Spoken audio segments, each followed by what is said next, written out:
زبور 36 انسانی کمزوری اور الہی پروردگاری۔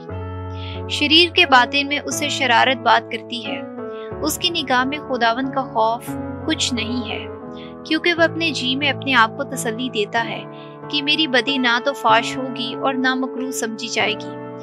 اس کی منہ کی باتیں بدی اور فریب کی ہیں، وہ دانش اور نیکی سے دستبردار ہو گیا ہے۔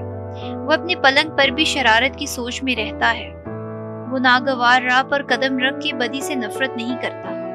اے خداوند، تیری رحمت آسمان تک، تیری وفا بادلوں تک ہے، تیری صداقت عظیم پہاڑوں کی طرح ہے، تیری قضائیں بحر عمیق کی مانند ہیں۔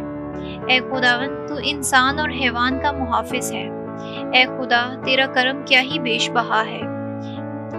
بنی نوع انسان تیرے پروں کی سائے کی پناہ لیتے ہیں، وہ تیرے گھر کے فیض سے آسودہ ہوتے ہیں۔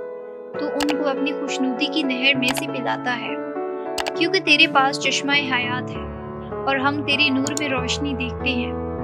تو اپنے پہچاننے والوں پر اپنی رحمت اور راست دلوں پر اپنی صداقت ظاہر کر۔ مغرور کا قدم مجھ تک نہ پہنچے اور شریر کا ہاتھ مجھے تفشیش میں نہ ڈالے۔